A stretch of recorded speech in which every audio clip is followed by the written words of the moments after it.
Գյորջյան Կասկադ 60 ամիս փուլային վճարում բազմաթիվ առավելություններ։ Եվրամիության ընդլայնման եւ եվրոպական հարևանության քաղաքակրթության հարցերի գերագույն հանձնակատարը հայտարարել է, թե Եվրամիությունը բանակցություններ է վարում Ամերիկայի, Ադրբեջանի, Թուրքիայի հետ թրիփ նախագծին հնարավոր մասնակցության վերաբերյալ։ Սլովենացի Մարտակոսի այս հայտարարությունից թերևս կարելի է եզրակացնել, որ օգոստոսից քննարկվող թրիփ նախագծի հնարավոր իրականացումը չի ներառում Հայաստանի առաջարկները։ Եվրամիությունն ունի իր սեփական առաջարկները եւ շարունակում է խորհրդակցությունները Թուրքիայի եւ Ադրբեջանի հետ։ Բրյուսելում Ալիևի օգնականն էր նաեւ հայտնել, թե ադրբեջանական կողմը առաջարկել էր Եվրամիության մասնակցությունը այսպես կոչված Զանգեզուրի միջանցքի նախագծին։ Օրեր առաջ էլ լրագրողները Հայաստանի փոխարտգործնախարարից էին փորձել տեղեկանալ Թուրքիան հնարավոր է իր մասնակցությունն ունենա թրիփ նախագծում։ Մնացական Սաֆարյանն հայտնել էր, թե կողմերը պետք է դրա համաձայնությունը տան, թե որ երկրների մասին էր խոսքը Սաֆարյանը չի հստակեցրել։ Գործընթացը նորմալ շարունակվում է։ Հայաստանը որպես անկախ պետություն այլևս ոչ մեկի կողմից չի ընկալվում, որովհետև Հայաստանի գործող իշխանությունը հանձնել է այդ անկախությունը, Հայաստանի գործող իշխանությունը հանձնել է հայկական ազգային շահերը եւ բնականաբար իմաստ չունի իրենց հետ բանակցելը։ Կոսի մեկ այլ հայտարարությունը վերաբերում է Հայաստանի էներգետիկ համակարգին։ Հանձնակատարը հայտնել է, թե Եվրամիությունը 500 միլիոն եվրո կներդնի Հայաստանի էներգետիկ անվտանգությունն ու դիվերսիֆիկացիան ամրապնդելու համար։ Տաշքենդում մենք ստորագրել ենք փաստաթուղթ 500 միլիոն եվրո արժողությամբ մի նախագծի մասին։ Սա 500 միլիոն եվրոյի ներդրում է ձեր Հայաստանի էլեկտրացանցը վրացական ցանցի հետ միացնելու համար։ Եվ մենք արդեն աշխատում ենք Հայաստան-Թուրքիա էլեկտրացանցի վրա։ Ինչու՞, որպեսզի դուք ավելի ու ավելի քիչ կախված լինեք Ռուսաստանից ստացվող էներգիայից։ Եվրոպական պատվիրակությունը եղել է Միջին Ասիայում եւ կնքել են մեծ պայմանագիր ավելի քան 12 միլիարդ եվրոյի ներդրումների մասին Միջին Ասիա եւ նույն նպատակով արևելք արևմուտք ճանապարհը ապահովել եւ ամբողջ ռեսուրսները Միջին Ասիայից տանել դեպի արևմուտք ու ոնց որ իրենք միշտ շեշտում են ամենակարևորը այդ ամենը առանց Ռուսաստանի վերահսկողության։ Ընդհանրապես ըստ քաղաքագետ Իգիթյանի Եվրամիության եւ Ամերիկայի նպատակն է եղել ստեղծել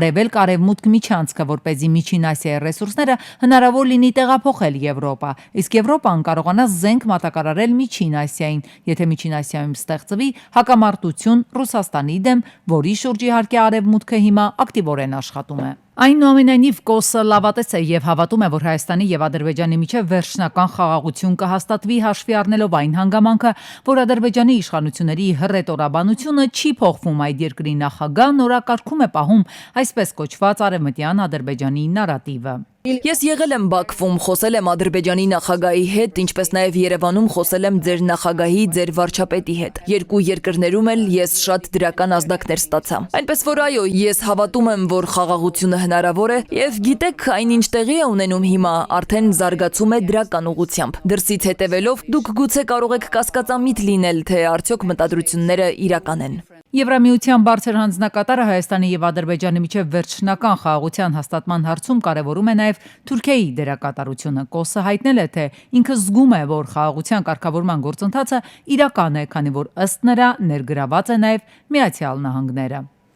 Ավտոմեքենայի առքուվաճառքը հնարավոր կլինի իրականացնել առանց տնից դուրս գալու մի քանի րոպեի ընթացքում։ Հայտարարելով այս մասին ներքին գործերի նախարար Արփինե Սարգսյանը նաև հավելել է, որ թվային տիրույթում ներդրված առքուվաճառքի իրականացման առցանց հարթակը գործելու է այսօրվանից։ Հաշվառման համարանիշն ու վկայագիրն էլ կարելի է ստանալ փոստային առաքման միջոցով։ Սարգսյանի խոսքով հարթակը պետք է վերածվի տրանսպորտային միջոցի հետ առնչվող ցանկացած գործարքի միակ կետի, որտեղ կարող եք տեսնել խախտումները, վճարել դրանք, կնքել ԱՊԱ պայմանագիր, ստանալ տեղզնության պատկերը եւ այլն։ Հարթակը պետք է վերածվի տրանսպորտային միջոցի հետ առնչվող ցանկացած գործարքի միակ կետի, որտեղ կարող եք տեսնել խախտումները, վճարել դրանք, կնքել ԱՊԱ պայմանագիր, ստանալ տեղզնության պատկերը եւ այլն։ Այս տարի Հայաստան է մտել 19,000 մեքենա, այս մասին հայտարարել է էկոնոմիկայի նախարար Գևորգ Պապոյանը ազգային ժողովի նիստի ընթացքում։ Նրա խոսքով հարկային օրենսգրքում նոր փոփոխությամբ եւս 1 տարով հետաձգվելու է ավելացրած արժեքի հարկի ազատման արտոնությունը այն քաղաքացիների համար, ովքեր էլեկտրական շարժիչով մեքենա են ներմուծում, բայց մեկ բացառությամբ նոր կանոնակարգումը կիրառվելու է 2023-ի դեկտեմբերի 31-ից հետո թողարկված արտադրության մեքենաների համար։ Հարկային օրենսգրքում սույն փոփոխությունների իմաստը հետևյալն է, եւս 1 տարով հետաձգել ավելացված արժեքի հարկի ազատման արտոնությունը այն քաղաքացիների համար, այն ֆիզիկական իրավաբանական անձանց համար, ովքեր որ էլեկտրական շարժիչով մեքենաներ են ներմուծում, մեկ բացառությունը հետևյալն է, մենք առաջարկում ենք այս նոր կարգավորումը կիրառել 2023 թվականի դեկտեմբերի 31-ից հետո թողարկված, այսինքն 2024, 2025 եւ 2026 թվականի արտադրության, որտեղ 26 թվականին է գործելու արտադրության մեքենաների համար։ Ազգային ժողովում քննարկվել է եկող տարվանից առողջապահական ապահովագրության համակարգի ներդրման հարցը։ Բազային ապահովագրական վճարը Հայաստանում կսահմանվի ամսական 10.800 դրամի չափով։ Համաձայն նախագծի փոխհատուցումը, որն ընդհանուր առմամբ կծածկի ամենապահանջված բժշկական ծառայությունների մոտ 30%-ը կտարածվի դեղերի որոշակի տեսակների վրա։ Եթե քաղաքացիները ցանկանան ձեռք բերել ավելի թանկ դեղեր, նրանք ստիպված կլինեն վճարել տարբերությունը։ Հայաստանում շարունակվում է արձանագրվել սուր շնչառական վարակներով պայմանավորված հիվանդացության ակտիվություն ցուցանիշը նախորդ շաբաթվա համեմատ աճել է 1.2 անգամ։ Ընդհանուր դեպքերի 80%-ը կազմում են 0-ից 8 տարեկանների խումբը։ Շրջանառվում է գրիպ ատեսակի H3N2 ենթատեսակի հարուցիչները, իսկ այլ շնչառական վարակներից ռինովիրուսի, բոկավիրուսի, ադենովիրուսի, պարագրիպի հարուցիչները։ Նախադպրոցական հանրակրթական ուսումնական հաստատություններում սուր շնչառական վարակների սեզոնին ընդառաջ ներդրվել է համաճարակային ֆիլտր, որի արդյունքում հստակ նշված ցուցիչն անցնելու դեպքում տվյալ դպրոցը կամ ուսումնական հաստատությունն անցնում է հեռավար ուսուցման։ Ընդհանուր 55635 բացականերից սուր շնչառական վարակներով պայմանավորված բացակա են 8064-ը, ինչը կազմում է ընդհանուր բացակաների 14.4%-ը։ Սուր շնչառական վարակներով եւ գրիպով չհիվանդանալու բարդություններից խուսափելու նպատակով հիշեցնում են եւ հորդորում են պատվաստվել։ Պատվաստանյութը առաջնահերթ նախատեսված է ռիսկի խմբերի անձանց համար, այնուհետև նաև այլ բնակչության այլ խմբերի համար ռիսկի խմբերի անձինք են 6 ամսականից 5 տարեկան երեխաները, հղիները, քրոնիկ հիվանդություններ ունեցող անձիկ, սոցիալական խնամքի կենտրոնի ինչպես աշխատակիցները, այնպես էլ շահառուները, բուժաշխատողները, զնակոչի ենթակա անձիկ, զինծառայողները։ Եվրամիությունը 500 միլիոն եվրո կներդնի Հայաստանի էներգետիկ անվտանգությունն ու դիվերսիֆիկացիան ամրապնդելու համար։ Կովկասի էլեկտրահաղորդման ցանց նախագծի նպատակն է ապահովել հուսալի, ճկուն եւ փոխշահավետ միջսահմանային էներգիայի փոխանակում Հարավային Կովկասում, սինխրոնացնելով Հայաստանի եւ Վրաստանի էլեկտրացանցերը։ Հայաստանում եւ ընդհանրապես աշխարհում շարունակվում է ոսկու գնի բարձրացումը։ Տնտեսագետ Սուրեն Պարսյանը հայտնել է, որ համաշխարհային շուկայում ոսկու գնի վրայական ազդեցություն ունեն բացասական սպասումները, հնարավոր պատերազմների, սանկցիաների վերաբերյալ։ Ներդրողները, խոշոր գումար ունեցողները զգուշանալով հնարավոր սանկցիաներից իրենց գումարները տեղափոխում են ոսկու ակտիվներ, որը ըստ իրենց ավելի քիչ ռիսկային է։ Իրավիճակն ավելի է սրվել ռուսական ակտիվների սառեցումից հետո, երբ Ռուսաստանի Դաշնությունը ձեռք բերեց 150 միլիարդ դոլարի չափով արևմտյան պարտատոմս, իսկ դրանք ներկայումս սառեցված են։ Մյուս գործոնը ըստ տնտեսագետի ժամանակակից տեխնոլոգիաներն են, որոնց մեջ քանակությամբ ոսկի է օգտագործում եւ դա էլ իր պահանջարկն է ստեղծում շուկայում։ Ոսկու գնի բարձրացումը պատմական ռեկորդ է սահմանել նաեւ Հայաստանում։ 999 հարգի ոսկին 50,000 դրամի շեմն արդեն անցել է։ Հայաստանում տարածքային մանկավարժահոգեբանական աջակցության կենտրոններն այս տարվա ընթացքում աջակցություն են տրամադրել կրթության առանձնահատուկ պայմանների կարիք ունեցող շուրջ 9600 դպրոցականի, 1853 նախադպրոցական սանի եւ միջին մասնագիտական կրթության եւ ուսուցման հաստատությունների 91 սովորողի, այս մասին հայտնել են ԿԳՄՍ-ից։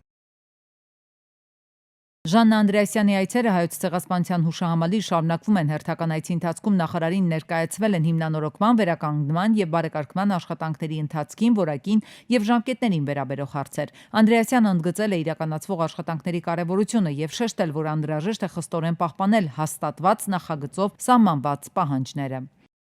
Կեչառիսի վանքային համալիրի կաթողիկ եկեղեցու տարածքում բարեկարգման աշխատանքների ժամանակ բացվել են տապանակարեր, որի պատճառով աշխատանքները դադարեցվել են եւ սկսվել են հնագիտական ուսումնասիրություններ։ Սա վանքային համալիրի տարածքում պահպանված ամենահին կառույցն է, որի մասին մինչ օրս ոչ մի տեղեկություն չկար։ Նոյեմբերի 28-ին կրակոցներ են հնչել մայրաքաղաքում, քաղաքացիական մեքենայով Միքայելյան վիրաբուժության ինստիտուտ է տեղափոխվել, հրազենային վնասվածքներով մի քաղաքացի Գագիկ Շամշյանի տեղեկություններով վիրավորը քրեական պատմություններով հայտնի մանումենցի Դավիթ Հիկման կանվամբ 42-ամյա Դավիթ Իսպիրյանն է, պարզվել է, որ նա հրազենային վնասվածքը ստացել է Թբիլիսյան փողոցի թիվ 41 հասցեի դիմաց տեղի ունեցած վիճաբանության ժամանակ։ Նախաձեռնվել է քրեական վարույթ, ոստիկանությունն ու քննչական բաժինը ձեռնարկում են անհրաժեշտ միջոցառումներ հանցագործություն կատարած անձի ինքնությունը ճշտելու նրան եւ հանցագործության գործիք հրազենը հայտնաբերելու համար։ Կան նաև օպերատիվ տեղեկություններ, որ եւս մեկ հոգի կա վիրավոր։ Այդ տեղեկությունը նույնպես պարզվում է։ Իսկ նոյեմբերի 24-ի լույս 25-ի գիշերը Նոր-Նորքի Շոպրոնի փողոցի հասցեներից մեկում մի խումբ անձինք են վիճել։ Մասնակիցներից մեկը մեքենայով վրայերթի է ենթարկել կռվի մասնակիցներից 31-ամյա Բորիս Արզումանյանին։ Նա մահացել է։ Իսկ 30-ամյա Սերգեյ Աղաջանյանը վնասվածքներ է ստացել։ Քրեական ոստիկանները մեկ հոգու հայտնաբերել են, նա որպես կասկածյալ ձերբակալվել ու տեղափոխվել է ձերբակալվածների պահման վայր։ Կռվի մյուս մասնակիցների մեծ մասը, որոնց թիվը ըստ օպերատիվ տեղեկությունների հասնում է 15-ի, չեն հայտնաբերվել։ Քրեական եւ համայնքային ոստիկաններն ու քննիչները հայտնաբերել են մի քանի մեքենա։ Դրանք տեղափոխվել են ոստիկանության Նոր-Նորքի բաժնի պահպանվող հատուկ տարածք։ Ըստ տեղեկությունների հայտնաբերված մեքենաների թվում է նաև վրայերթ կատարած մեքենան։ Այլ մանրամասներ չեն հայտնում։ Հենց նշված ավտոմեքենաներով են ժամանել կռվի վայր եւ մի կաթիլ մեղրի պատմություն հիշեցնող դեպքը վերածվել է ցես կրտուկ, վիճաբանության, խուլիգանության, երիտասարդ տղայի մահվամբ եւ մեկ հոգու վիրավորվելու։ Այս պայն նշված ավտոմեքենաները գտնվում են հատուկ պահպանվող տարածքում։